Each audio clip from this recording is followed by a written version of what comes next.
26 जनवरी की सुबह कड़ाके की सर्दी में बिहार की सियासत ऐसी गर्म हुई कि दिल्ली तक इसकी तपिश महसूस होने लगी। कुछ ही घंटे बाद खबर आई कि नीतीश कुमार 28 जनवरी को 9वीं बार सीएम पद की शपथ ले सकते हैं, फिर से बीजेपी में शामिल होने वाले हैं। हालांकि अभी गठबंधन की शर्तों के लिए बैठक का दौर जारी है, लेकिन दिल्ली और पटना में बैठकों का दौर चल रहा था।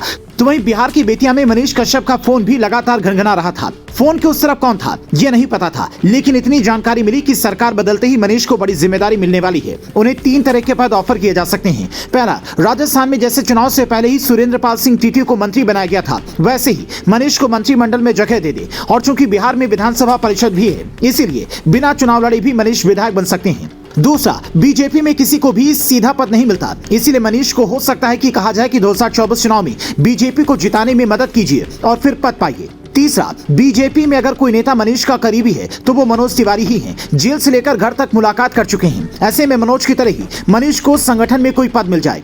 क्योंकि मनीष कश्यप अब सिर्फ पत्रकारिता तो करेंगे नहीं, ये बात पहले से ही साफ हो चुकी है। इसलिए 28 जनवरी को अगर नीतीश कुमार 9वीं बार मुख्यमंत्री पद की शपथ लेंगे तो मनीष कश्यप की जिम्मेदारी जरूर बढ़ाई जाएगी। और इसकी पटकथा 21 दिन पहले यानी कि 5 जनवरी को लिख दी गई थी, जब मनोज तिवारी मनीष कश्यप से मिलने बेतिया पहुंचे थे और वहां पहुंचते ही कहा था कि मोदी जी को पता है कि मैं मनीष के यहाँ पर आया हूँ। तभी कई लोगों ने कहा था कि मनीष पर पीएम मोदी का खास ध्यान है और इसकी सियासी वजह के अलावा भावनात्मक वजह भी है। सियासी वजह तो यह है कि बीजेपी को अगर बिहार में 40 सीटें जीतनी है या फिर 2025 चुनाव में अकेले के बलबूते सरकार बनानी है तो उसके लिए युवाओं को जोड़ना होगा और इसके लिए मनीष और चिराग पासवान से बेहतर कोई और नेता नहीं हो सकता है। मनीष कश्यप अगली जातियों के युवाओं को जोड़ेंगे और चिराग पासवान दलित, महादलित से लेकर पिछड़ी जातियों में अपने पिता की तरह पैठ बनाएंगे। जबकि भावनात्मक वजह यह है कि एक वीडियो को लेकर जिस तरह से तेजस्वी यादव पर तमिलनाडु सरकार के साथ मिलकर मनीष कश्यप को सताने का आरोप लगा है। 9 महीने तक मनीष को जेल में रहना पड़ा। उसने पीएम मोदी को दुखी कर दिया था कि अगर देश का युवा इस तरह से साजिश का शिकार होता रहा तो फिर देश का भविष्य बेहतर कैसे होगा। देश के बेहतर भविष्य के लिए एक के बाद एक कई फैसले लेने वाली मोदी सरकार के हाथ बिहार की बात आते ही